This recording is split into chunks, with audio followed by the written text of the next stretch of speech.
Muy bien, bueno, pues buenos días. En primer lugar, agradeceros, como siempre, pues la presencia en esta rueda de prensa, en la que nosotros queremos tratar en el día de hoy 3 puntos fundamentales, sin perjuicio de que, naturalmente, en el turno de preguntas pues ustedes puedan apuntar o preguntar lo que les parezca oportuno.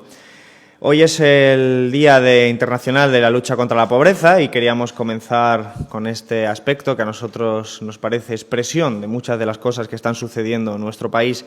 contra las que hay que combatir. Creo que, siendo un día como el de hoy de lucha contra la pobreza, es importante poner encima de la mesa una serie de medidas alternativas, una serie de posición crítica frente a la política económica del Partido Popular, que diríamos no es una política de lucha contra la pobreza, sino más bien, más adecuadamente, una política de lucha contra los pobres, porque en última instancia eso es lo que se traduce en el día a día, la política del Partido Popular, que ha estado gobernando durante los últimos años y que corremos el riesgo de que siga gobernando a partir de la semana que viene.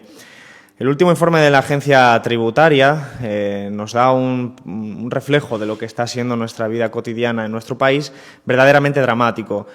De las personas que ingresan menos de 300 euros al mes, es decir, un síntoma claro de precariedad, se han multiplicado de una forma espectacular desde los inicios de la crisis. En este momento hay un 22% de personas trabajadoras que están cobrando menos de 300 euros al mes, lo que significa en números absolutos que estamos hablando de más de 3.700.000 personas que cobran esa cantidad, que realmente es absolutamente ridícula e imposible sobrevivir y mantener un nivel de vida digno o mínimamente digno con esas cantidades ingresadas. Estamos hablando de un cambio importantísimo desde los inicios de la crisis, que ya estábamos ante una situación muy elevada. Entonces había 3 millones de personas cobrando menos de 300 euros al mes y ahora nos encontramos con 3.700.000 personas. Este es el resultado no solo de la crisis, sino también de la gestión neoliberal de la crisis que ha hecho, en primer lugar, el Partido Socialista y, en segundo lugar, el Partido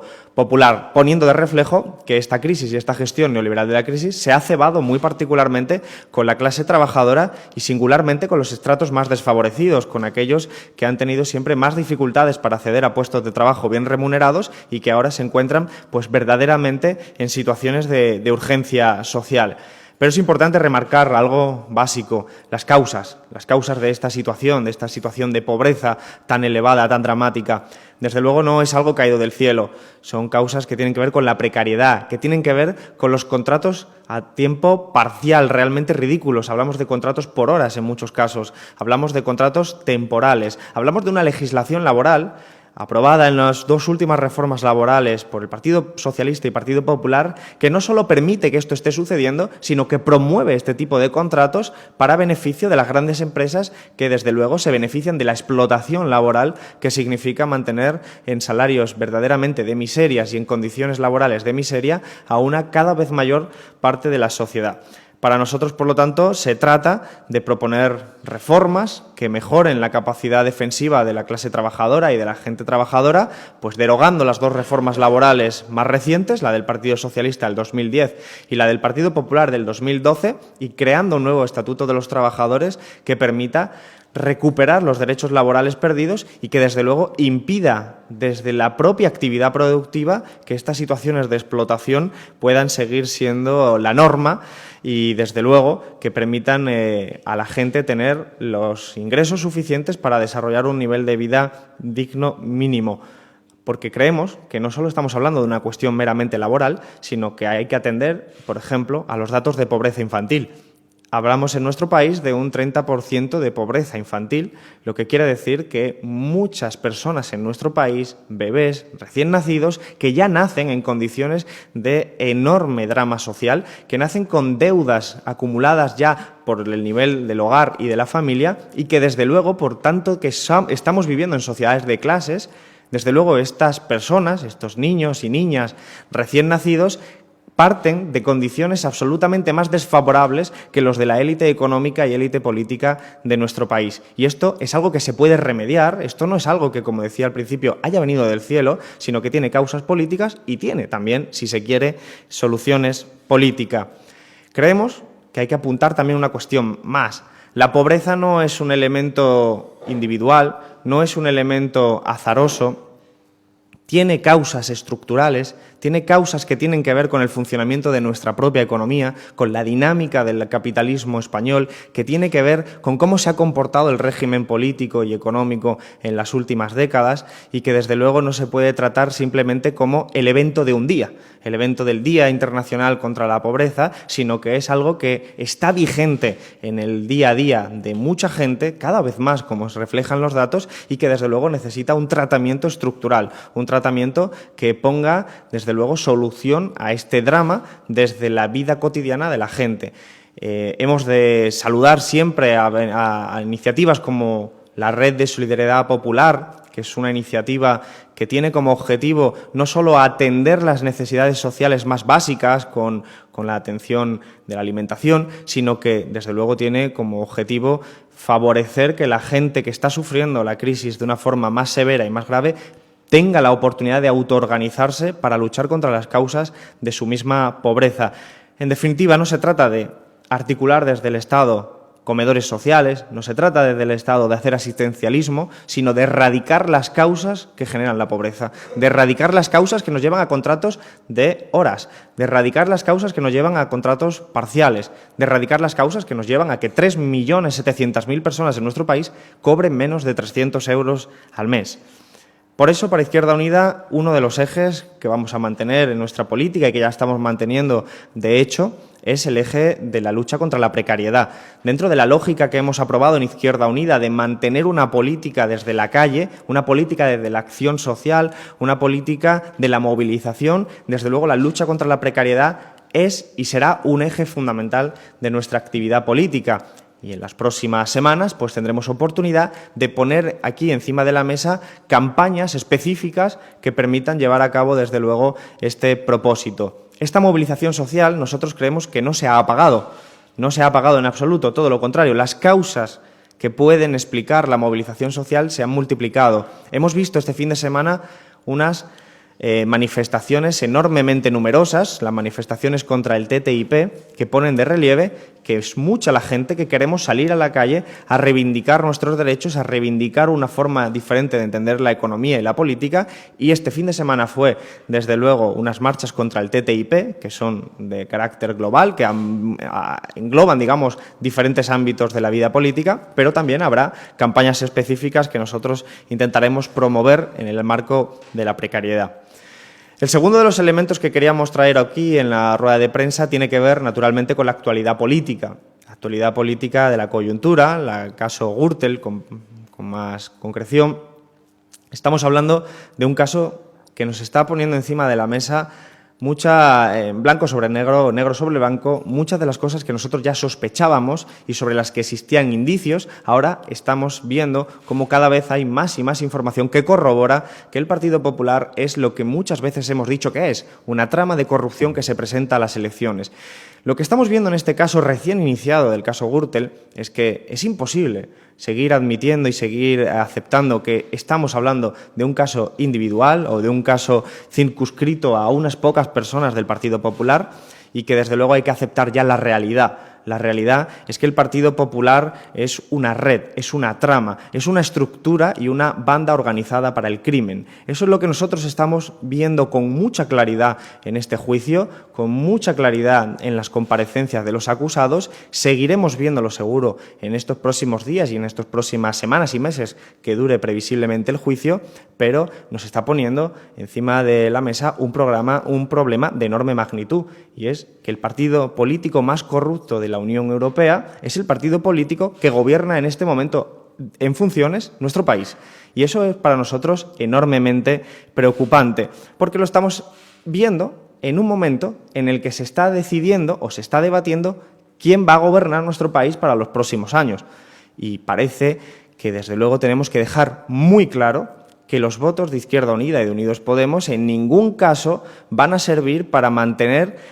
en el Gobierno a Alibaba y a los 40 ladrones, que no son 40, sino que son muchos más por lo que estamos viendo en todo lo que es el juicio. Para nosotros no se puede hacer presidente al jefe de la banda, al jefe de una organización como es el Partido Popular, que, como decimos, se ha financiado ilegalmente. Han tenido que entrar la Policía Nacional en su sede principal para buscar pruebas. Ha sido un Partido Popular que ha destruido pruebas en un juicio que le acusaban también de corrupción. Estamos hablando de un partido político que verdaderamente, en otras condiciones, en otro país que tuviera unos estándares democráticos más altos, el Partido Popular estaría ya en cauce de ilegalización por ser claramente una banda organizada para el crimen. Sin embargo, en nuestro país pues nos encontramos ante un debate verdaderamente sorprendente, y es un partido socialista que en este mismo momento se está debatiendo, o parece que ha debatido ya, que o ha decidido ya que va a favorecer el gobierno de Mariano Rajoy. Para nosotros eso es gravísimo, porque desde luego significa blanquear al Partido Popular. Nosotros somos conscientes de que los amotinados, los que hicieron ese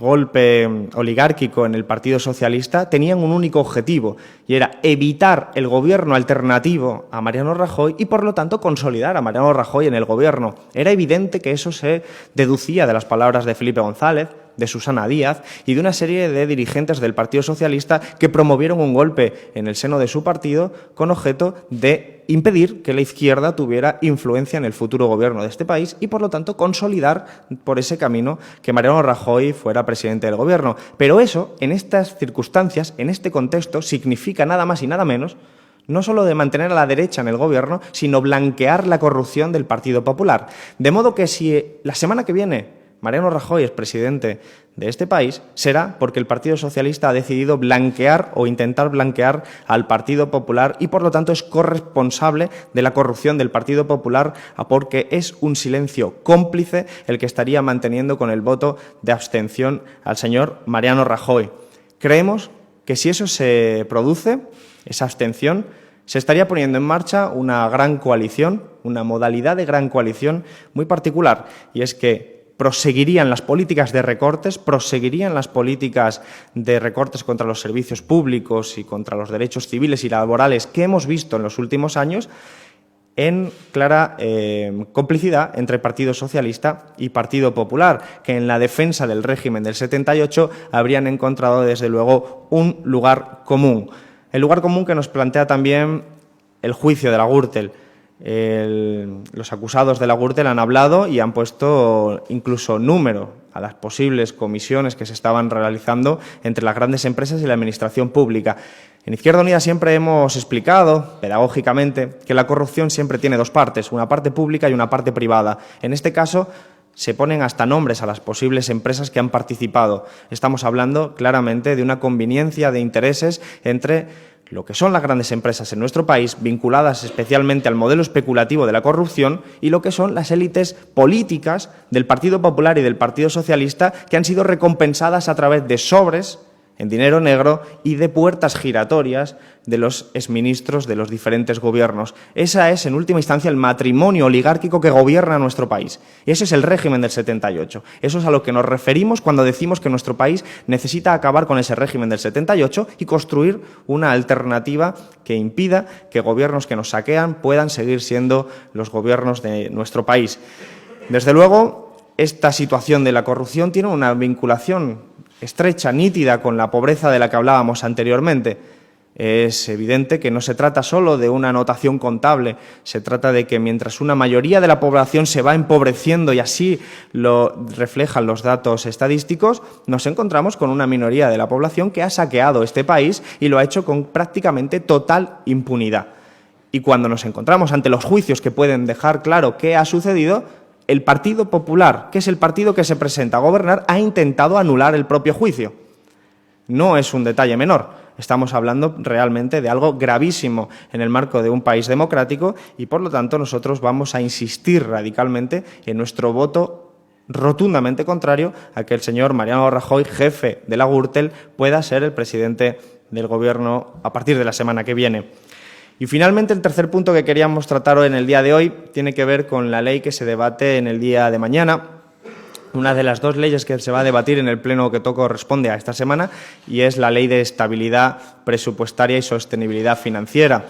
Como sabéis, el Partido Popular propone una modificación de esta ley, una ley que es consecuencia del artículo 135 modificado de la Constitución por el Partido Popular y Partido Socialista, una ley contra los que nos opusimos con claridad en el año 2012 desde la Izquierda Plural, Izquierda Unida, y que ahora vamos a volver a hacerlo. Desde luego nosotros además vamos a hacer una defensa férrea de nuestros principios y valores y de hacer la política y la economía de una forma diferente. La Ley de Estabilidad que presenta el Partido Popular con su modificación es simplemente consolidar los recortes que se llevan produciendo en los últimos años, consolidar la estrategia marcada por la Unión Europea, consolidar esa senda que el ministro Guindos apuntala ya con 5.000 millones de euros nuevos de recortes para los próximos años, y la Ley de Estabilidad lo que es claramente el camino para seguir esa senda, el camino para seguir los recortes sociales y públicos de los servicios que nos beneficiamos todos los españoles y las españolas. Por lo tanto, nuestro voto va a ser rotundamente no a la Ley de Estabilidad, rotundamente no a la Ley de Estabilidad, y además, en el marco de mi rol como portavoz de Hacienda, seré yo precisamente quien hable en nombre de nuestro grupo parlamentario para hacer una defensa de nuestras posiciones frente a la Ley de Estabilidad que pretende aprobar el Partido Popular. Para nosotros es fundamental que quede muy claro que esta Ley de Estabilidad es seguir en la senda del neoliberalismo y de los recortes, que en ningún caso es un aspecto positivo, y que desde luego, desde Izquierda Unida, desde Unidos Podemos, tenemos muy claro que no solo se trata de dar mayor flexibilidad a las comunidades autónomas, sino de revertir el marco de la política económica. Por eso, insisto, los diputados y las diputadas de Izquierda Unida votaremos mañana que no, y el jueves volveremos a votar que no. Tenemos las enmiendas a la totalidad preparadas y tenemos las enmiendas parciales asimismo también preparadas. Por lo tanto, en esta semana votaremos que no a esta ley, a la Ley de Estabilidad Presupuestaria, que es cómo votar que no a la modificación del artículo 135 de la Constitución, tal y como hicimos en el año 2011. Y sin más, cualquier pregunta.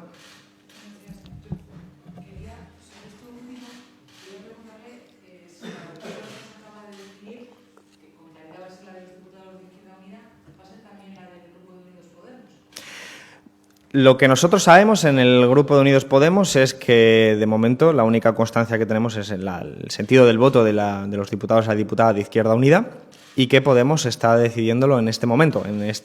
que es el lunes por la mañana. La ejecutiva de Podemos está debatiéndolo. Es lo único que conocemos, pero como sabéis, en nuestro Grupo de Unidos Podemos compartimos líneas programáticas, compartimos proyecto político de mediano y largo alcance, pero no tenemos disciplina de voto, sino que tenemos autonomía entre nuestras formaciones, y nosotros sí que tenemos claro ya en este momento cuál es nuestro voto, sin perjuicio de lo que puedan hacer los compañeros de Podemos y sin perjuicio a lo que pueda pasar, desde luego.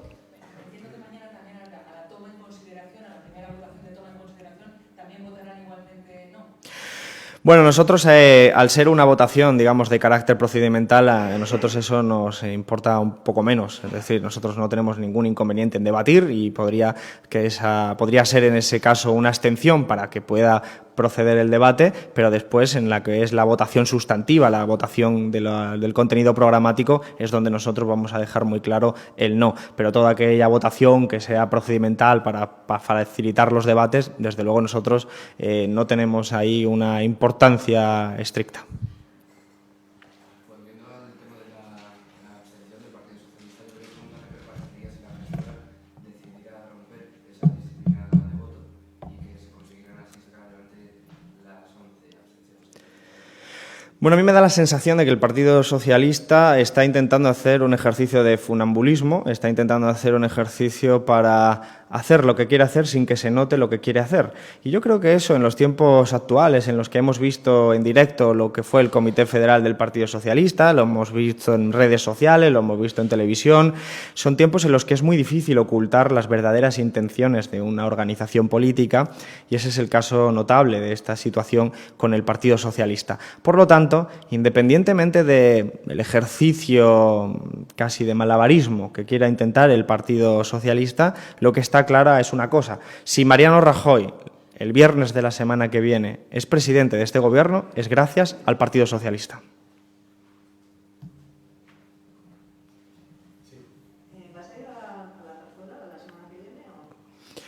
Sí, estoy convocado, como en las anteriores ocasiones, a ver al ciudadano Felipe de Borbón, a hablar de la situación política. Ya parecemos amigos de tanto tiempo que nos estamos viendo en el marco de un año, pero es evidente que lo hacemos en un contexto, este sí, parece diferente a lo que hemos visto en las anteriores ocasiones. Parece que si se cumplen los pronósticos y el motín oligárquico del Partido Socialista llega al final al puerto que esperaban los amotinados, parece ser que estas consultas van a ser aún más de trámite que las anteriores, porque estaría claro que sería Mariano Rajoy el candidato y estaría claro además cuáles son sus votos asegurados. Pero en cualquier caso nosotros iremos a plantearle nuestra posición política, como siempre, al ciudadano Felipe de Borbón, para que desde luego todas las instituciones del Estado, incluso aquellas contra las que nosotros nos situamos políticamente, en tanto que somos una fuerza que creemos que necesitamos un sistema político republicano, pues las instituciones del Estado, igual que el resto de la ciudadanía, yo creo que merecen conocer cuál es nuestra posición. Yo quería preguntarle por ese tuit de Pablo Iglesias ayer, que algunos entienden como un ataque hacia los errejonistas, si cree que eso puede abrir más la brecha o hacer mella en Unidos Podemos. Bueno, yo no estoy familiarizado con los códigos internos del partido de Pablo Iglesias y de Íñigo Errejón, Podemos. Desde luego, además, aunque lo estuviera, no participaría de sus debates internos, simplemente por respeto a otras organizaciones, pero desde luego nosotros sí que en tanto que son un partido aliado, a nosotros nos gusta desde luego que los debates sean sanos, que sean democráticos y que no afecten al conjunto del proyecto político, porque para nosotros el espacio de Unidos Podemos es un espacio de mucho futuro, es un espacio que tiene que consolidarse, que tiene que pasar de la institución a la calle, que tiene que funcionar en los barrios, en el tejido social, y para eso, desde luego, cuanto mayor unidad final en el proyecto político haya, mucho mejor. Eso no excluye que haya debates sanos, que nosotros, desde luego, mantenemos en nuestra propia organización y que en otras organizaciones, cuando los tienen, pues nosotros no nos involucramos en ellos por respeto institucional.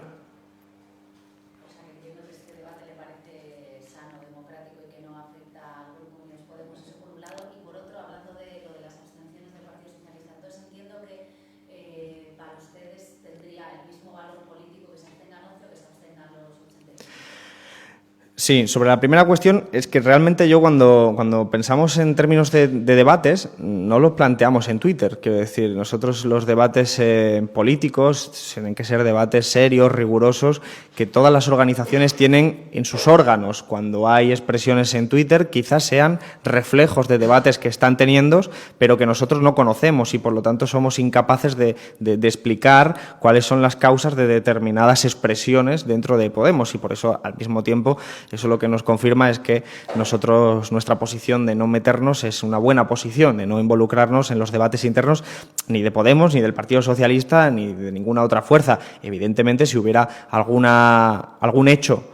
que en el seno de otra fuerza nos afectara, pues nosotros tendríamos que opinar, como es el caso de lo que ocurrió en el Comité Federal del Partido Socialista con aquel motín oligárquico. Pero en este caso nosotros estamos presenciando a una fuerza que debate en sus órganos y que a veces tiene expresiones en tweets, pero creo que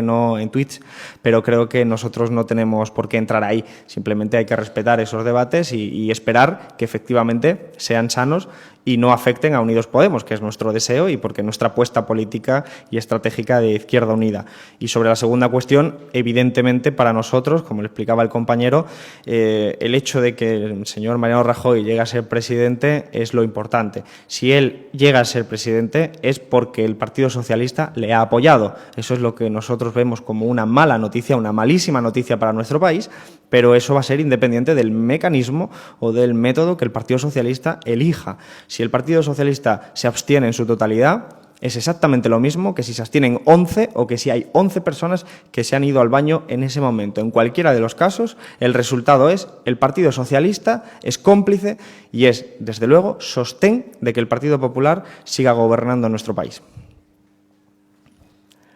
Muy bien, pues muchas gracias.